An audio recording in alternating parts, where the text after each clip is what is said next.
The Blackwood family's annual shareholders' meeting always took place in the same room, a wood-paneled chamber on the 50th floor of our headquarters, overlooking Manhattan. For 40 years, it had been a theater for my Uncle James's power plays. Today it would become the stage for his downfall.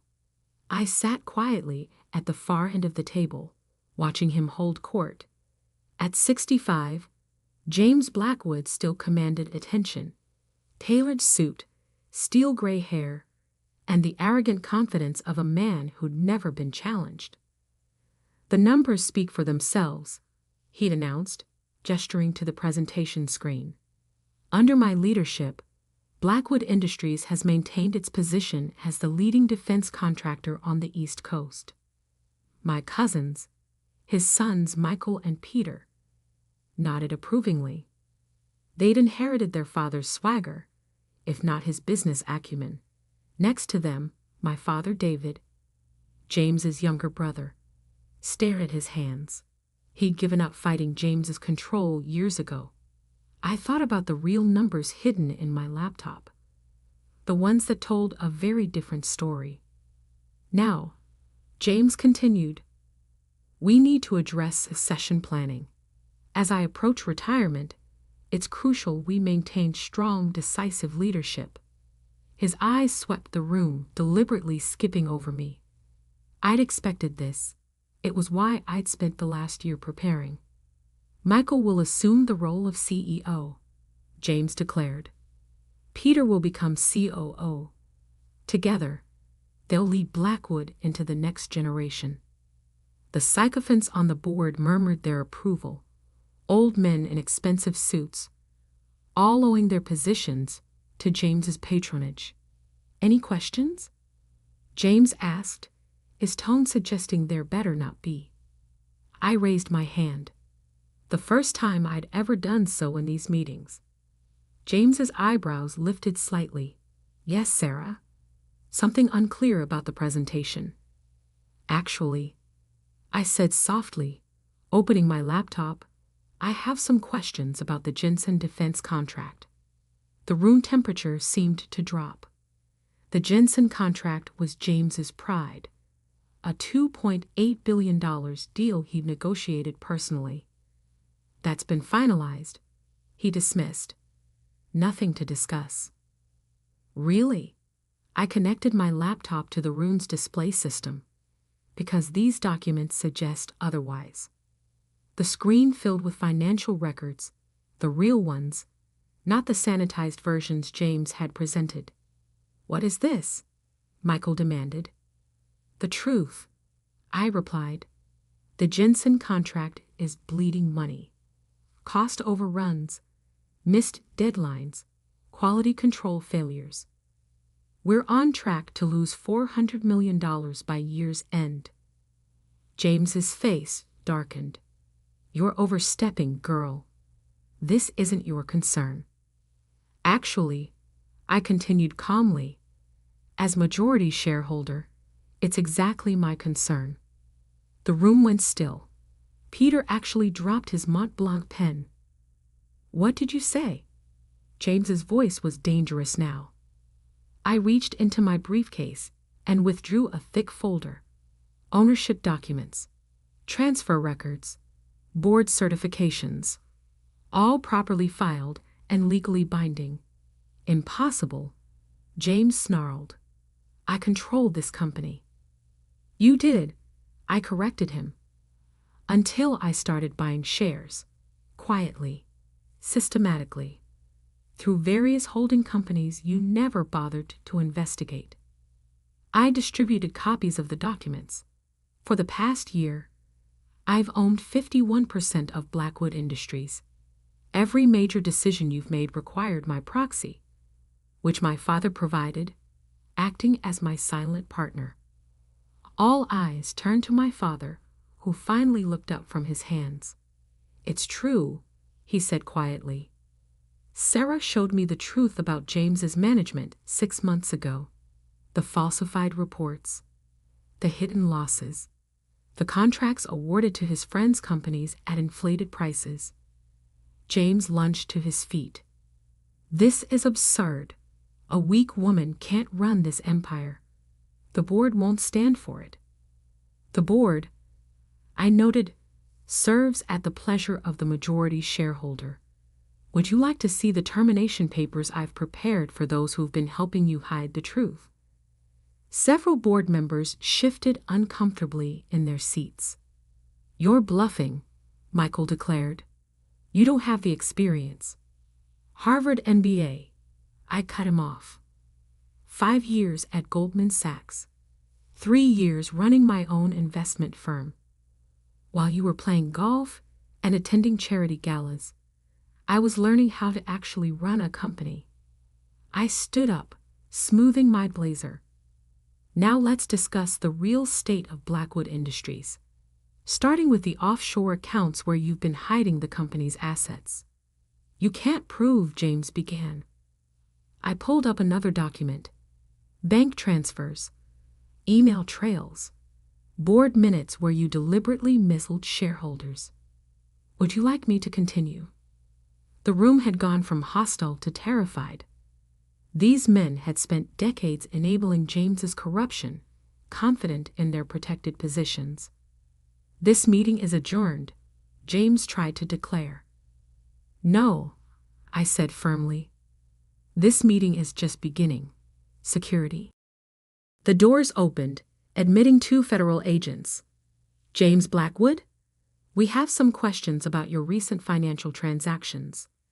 As they led my uncle away, I turned to the shell-shocked board. Gentlemen, you have a choice. Work with me to save this company, or join my uncle in explaining things to the SEC. Decide quickly. The next hour was a blur of revelations. I laid out every hidden deal, every manipulated contract, every instance of corruption that had nearly destroyed our family's legacy. By the end, only one person dared speak, my father. I'm sorry, Sarah, he said softly, for not standing up to him sooner, for not seeing your strength. I thought about all the times I'd sat quietly in this room, watching, learning, planning. Sometimes strength isn't about being the loudest voice, I replied. It's about knowing when to strike.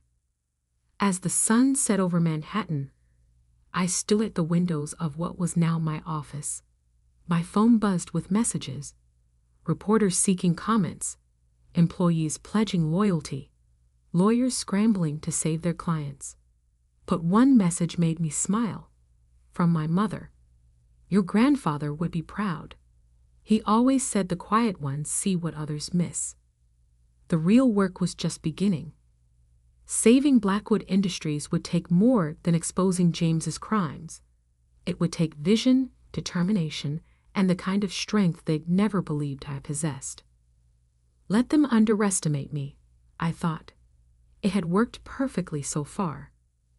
3 weeks after the shareholder meeting that exposed James's corruption, I sat in my new office reviewing the full extent of the damage. The picture was worse than even I had anticipated. $1.2 billion in hidden losses, 37 compromised contracts, 9 pending lawsuits from defrauded partners, and a corporate culture so toxic it had nearly destroyed a century of Blackwood legacy. A knock at my door interrupted my analysis. Come in, I called, already recognizing the hesitant pattern. Michael entered, looking markedly different from the cocky heir apparent he'd been 3 weeks ago. His designer suit was replaced by business casual, his arrogant swagger gone. The audit team found something else, he said, placing a thick folder on my desk. In Dad's private files. I think you need to see this. I opened the folder, scanning documents that confirmed my worst suspicions. Financial records dating back 15 years. Proof that James hadn't just been corrupt, he'd been systematically destroying anyone who threatened his control. He ruined them, Michael said quietly. Anyone who questioned him. Suppliers, competitors, even family members, including your father. I pulled up a secure file on my laptop, evidence I'd gathered over the past year. I know. The mysterious contract failures that forced Dad out of operations, the market changes that destroyed his division, all orchestrated by James. Why? Michael sank into a chair. Why did you wait so long to expose this? Because I needed absolute proof, unshakable evidence. And, I added, studying my cousin's face, I needed to see who would choose the right side when the truth came out. Michael flinched. I didn't know about any of it. Didn't know or didn't want to know, I challenged. How many board meetings did you sit through approving contracts without questioning the numbers? How many times did you watch James destroy someone's career and say nothing? Before he could answer, my executive assistant Amanda appeared at the door. The federal investigators are here, and Peter's lawyer is calling again. Send in the investigators, I instructed. Tell Peter's lawyer that my terms haven't changed. Michael stood up. What terms? Full cooperation with the investigation. Complete disclosure of everything he knows about James's operations, in exchange for a chance, one chance, to earn a legitimate place in the company. And me? Michael asked quietly. What are my terms? I studied him carefully. The past 3 weeks had changed him. The entitled prince was gone, replaced by something different. That depends, I replied. Are you ready to learn what running a real business actually means? He nodded slowly. I've spent the past 3 weeks reviewing every contract I ever approved. The mistakes I made. The damage I caused through negligence. Start with this. I handed him a file.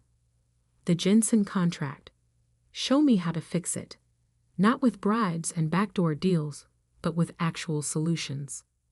As Michael left to tackle his first real challenge, 2 federal agents entered my office. They'd been practically living in the building since James's arrest. Ms. Blackwood, Agent Torres greeted me. We've completed the initial review of the offshore accounts. I pulled up my own analysis on the screen. Let me show you what else you should be looking for. For the next 2 hours, I laid out the intricate web of James's corruption, shell companies in the Caymans, hidden partnerships with foreign entities, a decades-long scheme that had nearly destroyed everything my grandfather had built. One question, Agent Torres said as we finished. How did you manage to acquire controlling interest without him noticing? I smiled slightly, remembering the late nights spent tracking share movements, the careful orchestration of seemingly unrelated purchases. James had a blind spot, I explained. He was so convinced of his own power, so certain that a weak woman couldn't threaten him, that he never looked closely at the holding companies I created. His arrogance was his weakness. After they left, I walked to the windows, watching the city lights emerge in the gathering dusk. My phone buzzed with an incoming text from my father. Board meeting tomorrow. You ready? I thought about the restructuring plan I'd spent months preparing, the changes that would transform Blackwood Industries from a corrupt empire into something worthy of its heritage. Ready? I texted back. The next morning, I stood before the newly appointed board, a mix of experienced executives and fresh talent, chosen for merit rather than connections. Blackwood Industries stands at a crossroads. I began. For too long, we've operated in the shadows, prioritizing power over purpose, greed over growth. I laid out my vision for the company's future. Clean energy divisions, ethical defense contracts, a corporate culture built on innovation rather than intimidation. Some of you knew about James's corruption, I continued. Others suspected but stayed silent. That ends today. I introduced new oversight protocols, transparency requirements, and accountability measures that would make fraud impossible. Those who cannot adapt to these changes should resign now, I stated firmly. Those who stay will help build something worthy of the Blackwood name. By day's end, 3 legacy board members had resigned. Good. The old guard was crumbling, making way for the future I'd envisioned. In my office that evening, Michael appeared with his analysis of the Jensen contract. I found a way to salvage it, he said, presenting a detailed plan. Not by cutting corners, but by actually delivering what we promised. I reviewed his work. Thorough, honest, and actually innovative. Good, I nodded. Now implement it. There's something else, he added hesitantly. Peter agreed to your terms. He's ready to cooperate fully. I thought about my cousins, raised in privilege, taught all the wrong lessons about power. Maybe they could learn the right ones. Tell him to be in my office tomorrow morning, I replied. Early. We have a lot of work to do. As night fell over the city, I read through the messages flooding my inbox. Industry leaders seeking partnerships, employees sharing information about other hidden schemes, journalists requesting interviews about the company's transformation. But one message stood out, from my grandfather's old secretary. Harold always said the true measure of a leader isn't in their ability to dominate, but in their courage to transform. You're proving him right. I smiled, remembering the lessons my grandfather had taught me before James pushed him out. About integrity, about real strength, about building something that would last. The empire was changing. The weak woman they dismissed was reshaping their world.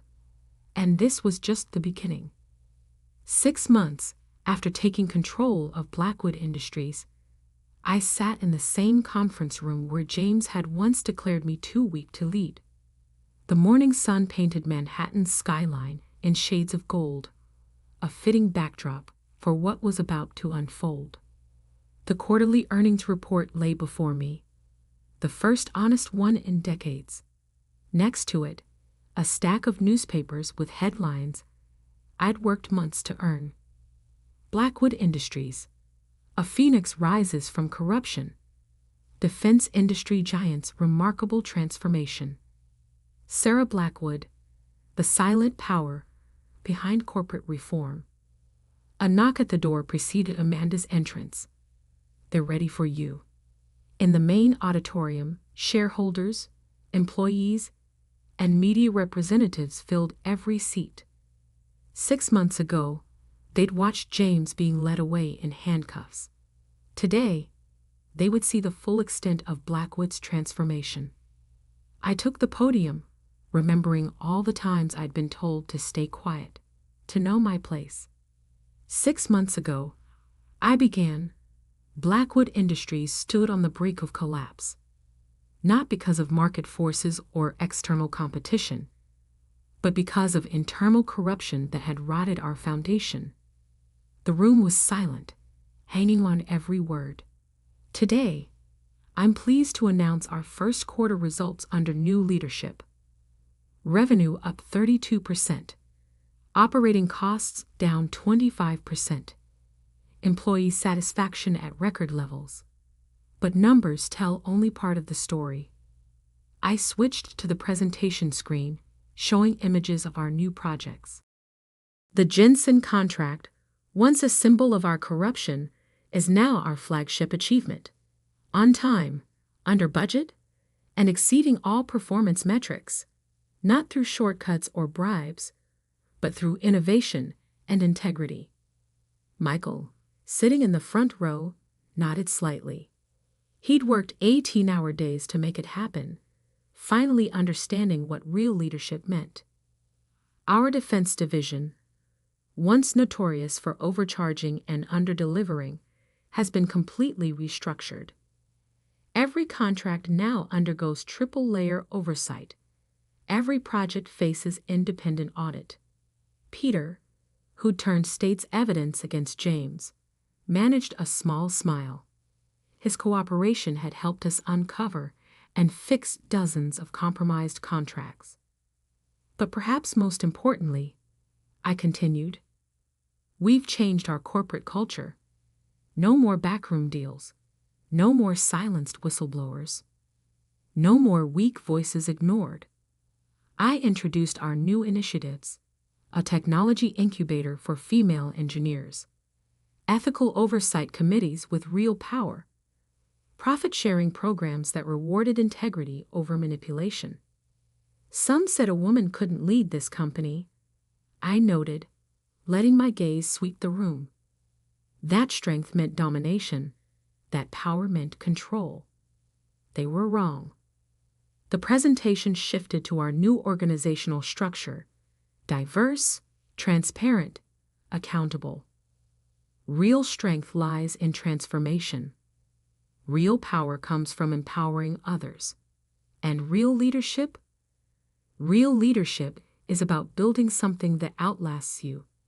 As I concluded, the applause was deafening. But I wasn't finished. There was one more revelation to share. There's someone else you should hear from, I announced, turning to the screen. My father's face appeared, broadcasting live from our London office, where he'd been quietly rebuilding our international operations. 20 years ago, he began, I watched my brother destroy everything our father built. I stayed silent, thinking I was protecting my daughter by keeping her away from the company. He paused, emotion clear in his voice. I was wrong. Sarah didn't need protection. She needed opportunity. And when she finally got it, she didn't just save our company. She transformed it into something better than it's ever been. After the presentation, I returned to my office to find an unexpected visitor, James's wife, my Aunt Eleanor. I found these in his study, she said, placing a box on my desk. Letters from your grandfather. I think you should have them. The letters revealed a history I'd never known. My grandfather had seen James's corruption growing, had tried to stop it. His last letter, written weeks before his death, spoke directly to me. Sarah, my quiet granddaughter, they underestimate you, just as they underestimated me when I started this company. Let them. True power doesn't need to shout. It builds. It grows. It transforms. Watch. Learn. And when the time comes, show them what real strength looks like. That evening, as the office emptied, I stood at my window watching the city lights blink on. My phone buzzed with messages. Michael sending the latest project updates. Peter sharing new evidence for the federal investigation. Board members confirming tomorrow's strategy session. But one message made me pause. From a young engineer in our new incubator program. Thank you for showing us that quiet doesn't mean weak. That being underestimated can be our greatest advantage. I smiled, thinking of all the quiet ones out there, watching, learning, preparing to transform their own worlds. My grandfather had built an empire. James had corrupted it. I had transformed it. And somewhere out there, another quiet voice was gathering strength, preparing to write the next chapter. Because that's how real change happens. Not with grand declarations or brute force, but with quiet determination, with patience, with the kind of strength that doesn't need to prove itself, it simply acts. The weak woman had rebuilt an empire. The quiet voice had roared, and the real legacy was just beginning.